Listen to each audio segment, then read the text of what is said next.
Hello, everybody. I'm Kestra Pingree, writer, author, reader, artist. Today, we're focusing on the art because I'm going to show you how I make a book cover.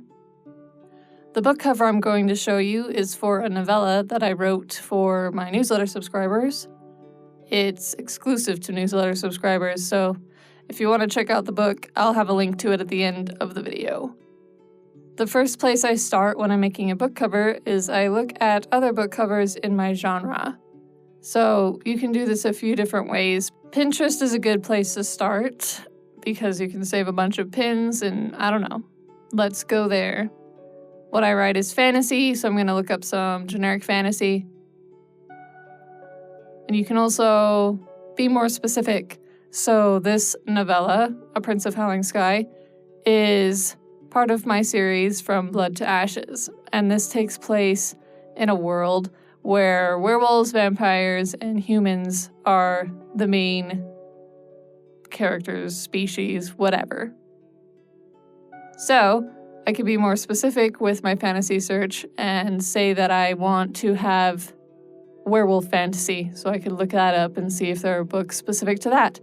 The more specific a book cover, the easier it is for a reader to identify if this book is possibly a good fit for them.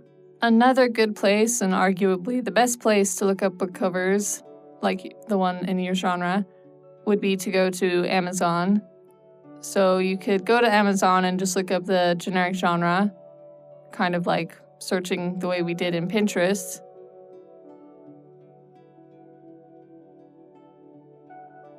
Or more likely, you want to go to the bestsellers because those are the books that are communicating genre the best. They're the ones selling, right?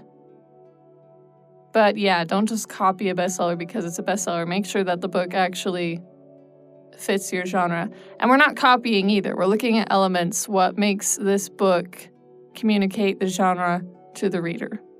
When I have a good idea of the book covers I'm going for, in this case, I wanted to do something a little more symbolic than having a person on the cover, whereas most of my books have a person on the cover because they seem to sell well, and I suppose that makes sense because it's a human element that we relate to, right? But I'm partial to symbol covers, and I figured that for this particular story, for my newsletter subscribers, I could be a little bit more free, I guess you could say. But I was still focused on getting the genre across, so we'll have to see how you think I did at the end of this video. After I had a bunch of book covers in mind, an idea, solid idea of what I wanted, which as I told you was more symbolic this time, I make a sketch. I make a few sketches.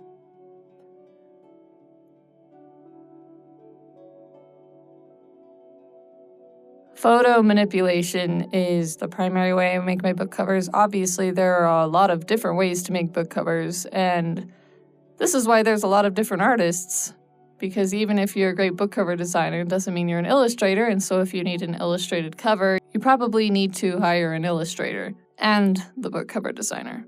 So what I do next is I look at a bunch of stock photos. The two main places that I go to for stock photos are Deposit Photos and Unsplash. So you want to look at the licenses for stock photos and everything and see what you're willing to spend and what photos you need and whatever. Unsplash is a nice free place that doesn't require money, and they're images you can use for anything. This is not a sponsor, by the way. And Deposit Photos, you need to pay for the photos. So I go through and I favorite all the photos that I think I might possibly use, and then I go on to the next phase. At this point, I don't pay for any stock photos because I'm just trying to figure out what photos might work for my ideas. So I save them, and the next step is to make some mock-ups.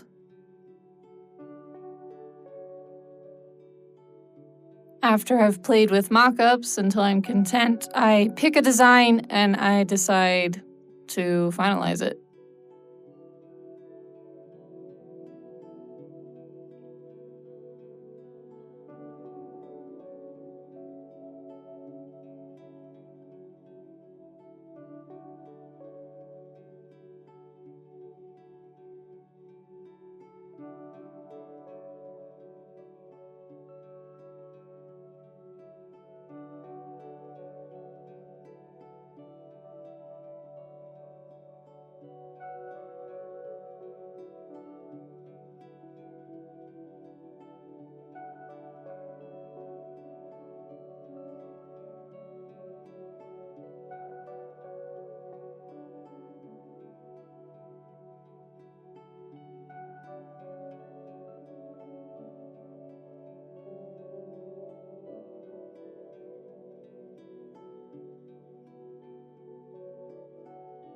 Just like that, some hours later, we have a book cover.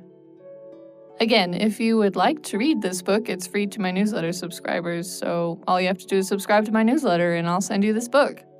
It's an adult fantasy, werewolf fantasy, as I said before. Oh, and I forgot to mention that it's a high fantasy, so it's not in our world, it's not urban fantasy, contemporary fantasy. And hopefully the book cover shows that as well, because it's an important element. I hope you found this video a little bit insightful, a little bit interesting. If you want to see more of me, remember to subscribe, like, ring the bell, whatever. And I'll see you guys next time.